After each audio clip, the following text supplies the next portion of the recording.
नमस्कार दोस्तों, आज फिर मैं आपके लिए एक बहुत ही अच्छी कहानी लेकर आई हूँ। चलिए कहानी सुनते हैं। एक गांव में जाट जाटनी रहते थे। जाट की गांव में बड़ी हवेली, खेत, बगीचे और एक घुड़साल थी। जाट ने सभी जगह काम करने के लिए नौकर लगा रखे थे। जाट बड़ा ही कंजूस था।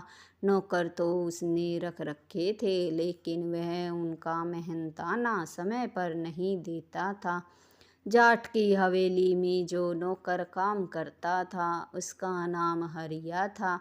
वह सारी हवेली का काम करता था। जाटनी को कुछ भी काम करना नहीं पड़ता था, लेकिन जब महीना हो जाता था और जब नौकर अपनी पगार के लिए जाट से कहते, तो जाट कोई न कोई बहाना बनाकर उन्हें टाल देता था। इस तरह से समय बीत रहा था। अब नौकर भी कब तक बिना पगार के काम करे।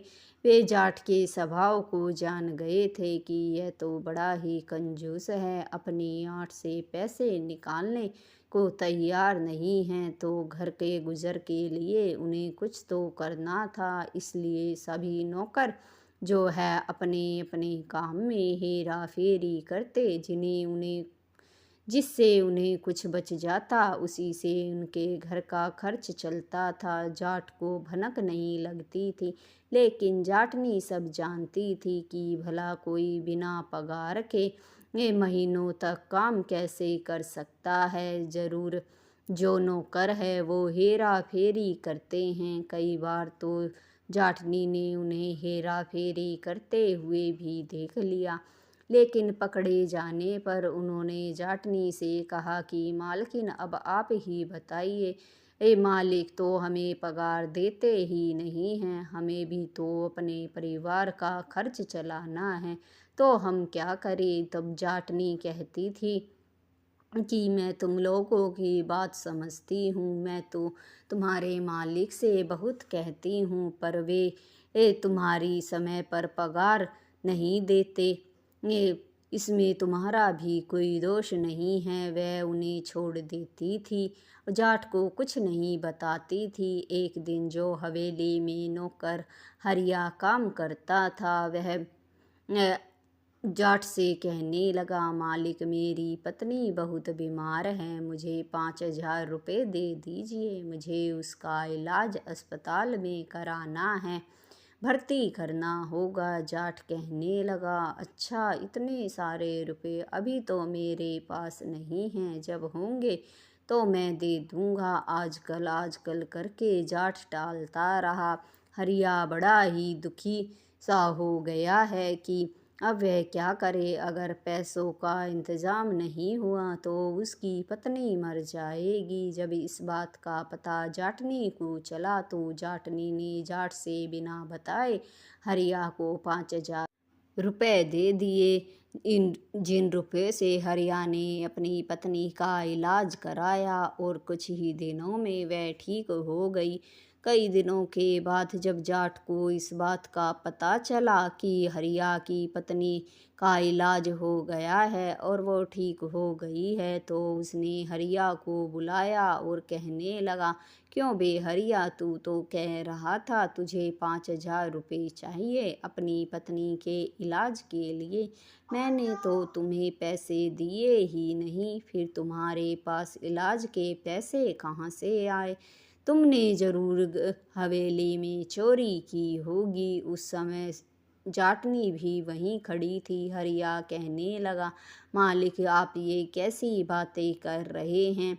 मैंने हवेली में कोई चोरी नहीं की, किसी ने मेरी पैसे देकर मदद की है, उसी से मैंने अपनी पत्नी का इलाज कराया है। तब जाट कहने लगा, वो कौन है जिसने तुम्हें पैसे दिए और तुम्हारी मदद करी, मुझे उसका नाम बताओ। हरिया कहने लगा, मालिक, मैं आपको उसका नाम क्यों बताऊं। मैंने आपसे भी पैसे मांगे थे, लेकिन आप आनाकानी कर रहे थे। पैसे देने की बात तो दूर, आपने तो मुझे जो है पगार भी नहीं दी थी। कई महीनों से मैं ऐसे ही यहाँ हवेली में काम कर रहा हूँ। तब जाट कहने लगा, ये तो बता तुझे पैसे किसने दिए। हरिया कहने लगा, आपसे इसको क्या मतलब, किसी ने मुझे पैसे दिए हों या किसी ने नहीं, मैं आपको क्यों बताऊं। नौकर के ये तेवर देखकर जाट जो था गुस्से से लाल पीला हो गया और कहने लगा, अच्छा मुझसे जबान लड़ाता है। जाट ने एक लाठी उठाई और 2-4 लाठी हरिया की कमर में रख दी। कहने लगा, अब नौकर होकर मालिक से जबान लड़ाएगा। तब जाटनी कहने लगी, आप ये क्या कर रहे हैं, आप इन नौकरों की पगार तो समय पर देते नहीं हैं, अब तो आप इनके साथ मारपीट भी करने लगे हैं। भला ऐसा करने पर कोई नौकर काम क्यों करेगा, सब काम छोड़कर भाग जाएंगे। जाट कहने लगा, जाता है तो जाए, मेरी भला से मुझे भी ऐसे नौकर की ज़रूरत नहीं है जो मालिक से जबान लड़ाए। हरिया को भी गुस्सा आ गया। कहने लगा, आपके यहाँ काम ही कौन करना चाहता है, पगार भी नहीं देते, मुफ्त का काम कराते रहते हो। मैं और अब तो आपने मुझ पर लाठियां भी बरसा दी, अब मैं यहाँ बिल्कुल नहीं रुकूंगा। जाट कहने लगा, जा फिर आंखें किसे दिखाता है, अभी चला जा यहाँ से। जो हरिया था उसने सोचा कि कहीं जाट उस पर और लाठियां न बरसा दे। वह हवेली से भागकर चला गया। भागकर वह अपनी पत्नी के पास भी नहीं गया, पता नहीं कहाँ चला गया। कई दिन बीत गए, हरिया वापस हवेली पर काम करने नहीं आया। तब जाटनी ही हवेली का सारा काम करती थी। एक दिन जाट से कहने लगी, मुझे नहीं पता, मुझसे हवेली का इतना सारा काम नहीं होता।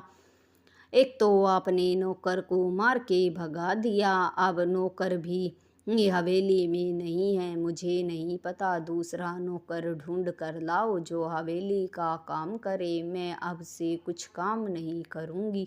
जाट कहने लगा, ठीक है भाग्यवान, मैं दूसरे नौकर का इंतज़ाम करता हूँ। जाटनी कहने लगी, नौकर तो वो भी बुरा नहीं था, अगर समय पर आप उसकी पगार देते तो वह कई सालों से यही काम कर रहा था।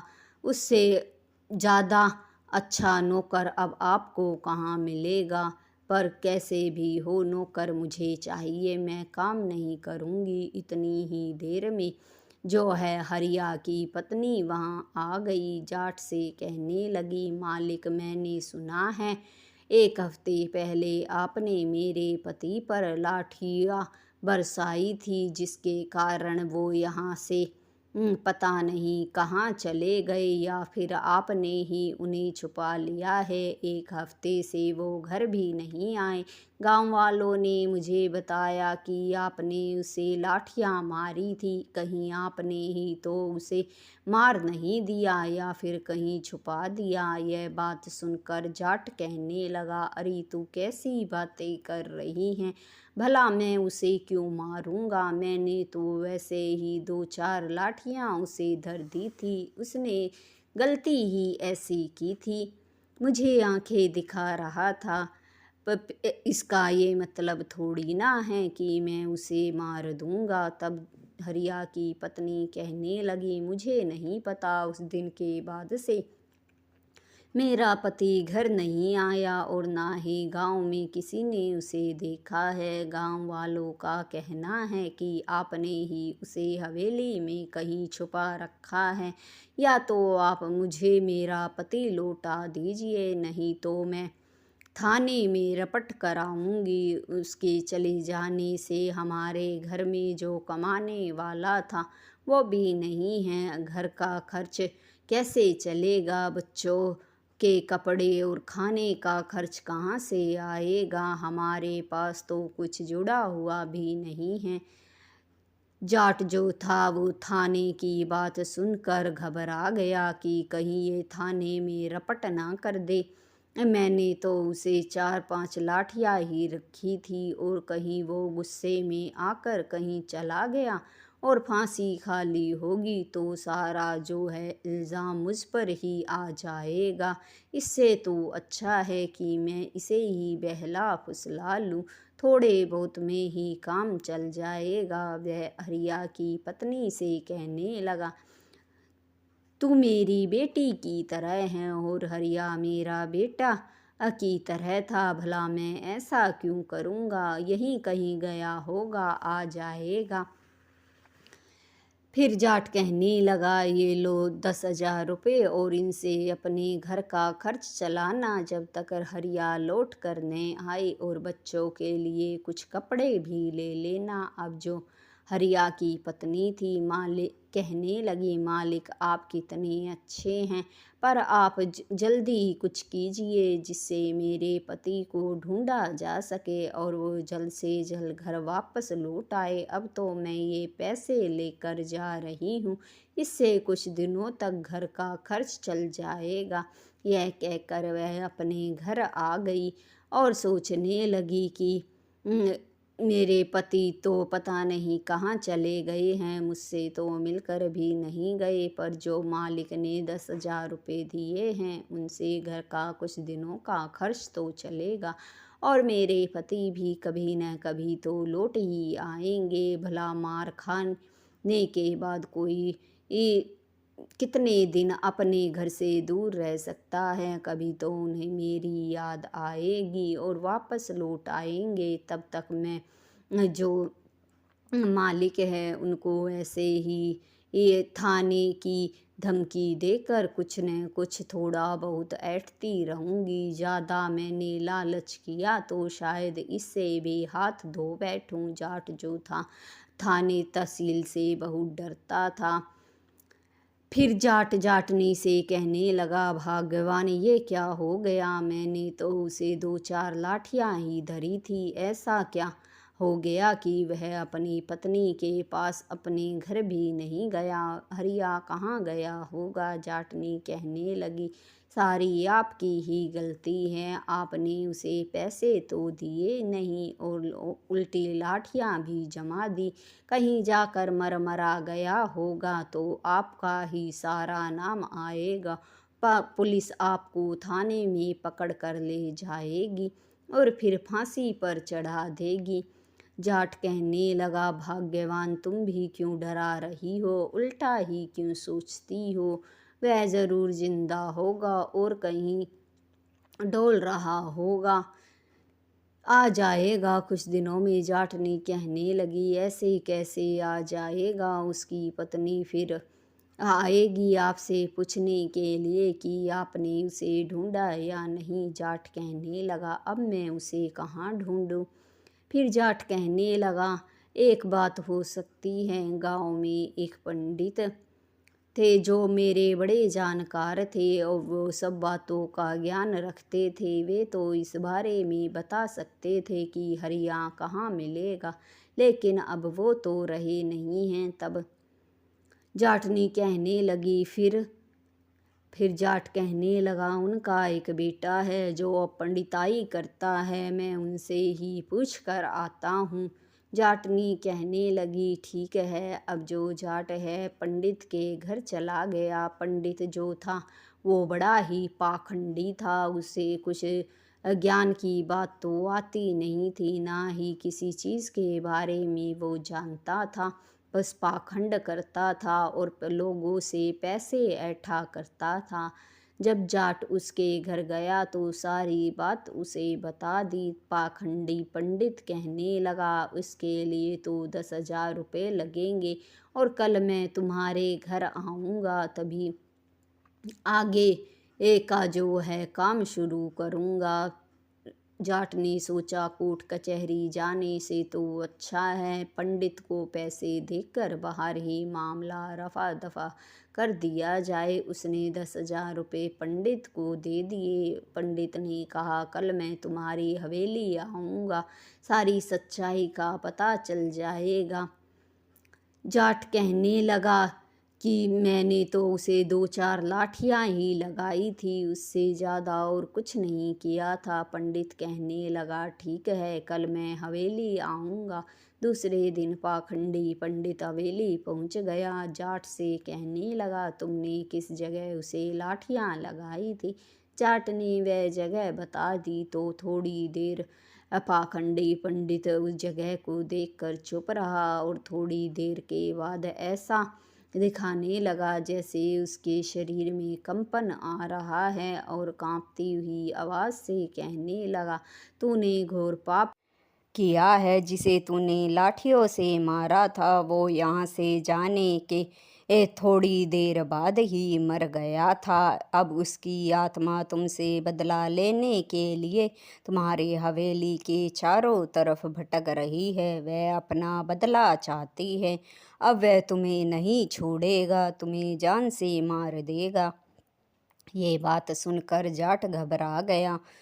जाटनी कहने लगी, तुम ये क्या कह रहे हो? ऐसा नहीं हो सकता है। वह जाट से कहने लगी, ये झूठ बोल रहा है, ये ढोंगी है और आपको मूर्ख बना रहा है। पर जाट उसकी बात सुनकर इस कदर घबरा गया था कि वह कहने लगा, तुम चुप रहो और जो पंडित कह रहा है उसे सुनो। तब पंडित कहने लगा कि मैं तुम्हें उसकी आत्मा से बचा सकता हूँ। ढोंगी पंडित कहने लगा, पर उसके लिए 20,000 रुपये लगेंगे। उन पैसों से मैं तुम्हारे यहाँ पूजा पाठ करूँगा फिर उस आत्मा को मैं अपने वश में कर लूँगा। उसके बाद वो तुम्हें कोई नुकसान नहीं पहुँचाएगा। जाट कहने लगा, ठीक है। जाट ने तुरंत 20,000 रुपये निकाल कर पाखंडी पंडित को दे दिए। पंडित पैसे लेकर मन में बड़ा खुश था कि इसे तो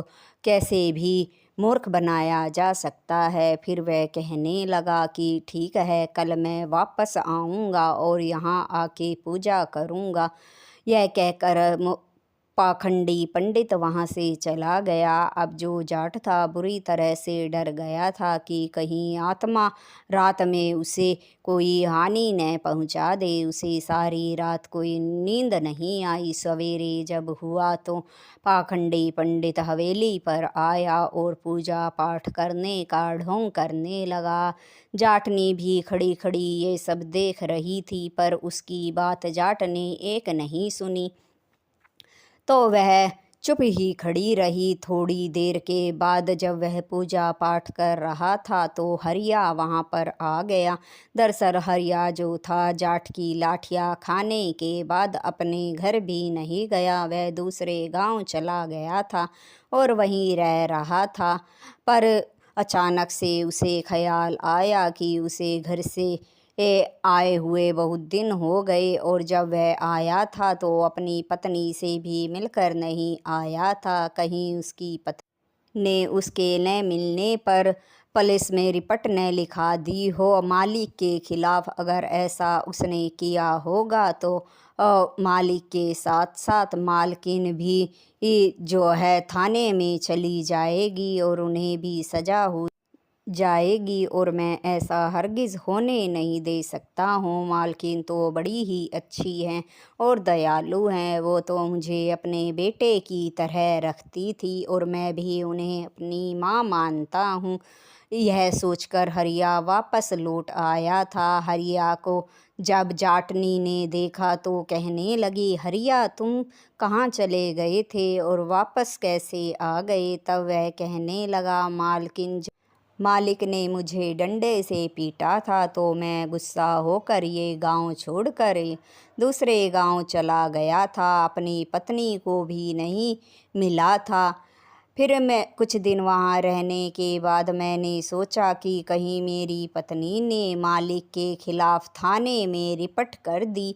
मेरे गायब होने में उनका हाथ है तो कहीं मालिक के साथ साथ आपको भी सज़ा न हो जाए। यह मैं कैसे होने दे सकता था, इसलिए मैं यहाँ वापस लौट आया हूँ। जाटनी जाट से कहने लगी, ये देखिए हरिया तो जिंदा है और ये जो पंडित है पाखंडी और ढोंगी है, ये आपको मूर्ख बनाकर पैसा ऐंठ रहा था। जाट ने हरिया की तरफ देखा और फिर पंडित की तरफ गुस्से से देखने लगा और डंडा हाथ में उठा लिया। इससे पहले कि डंडे से वह पंडित को मारता, इससे पहले ही पंडित अपना झोला उठाकर वहाँ से दुम दबाकर भाग गया। जाट जो है हरिया से कहने लगा, हरिया, मैंने तुम्हारे साथ गलत किया। आज के बाद मैं तुम्हारी पगार हर महीने दूंगा और तुम इस हवेली में ही काम करोगे। हरिया यह सुनकर बड़ा खुश हुआ। उस दिन के बाद से जाट हर महीने अपने नौकरों की पगार समय पर देने लगा। कहानी आपको अच्छी लगी हो तो लाइक, शेयर और सब्सक्राइब ज़रूर करें। धन्यवाद दोस्तों।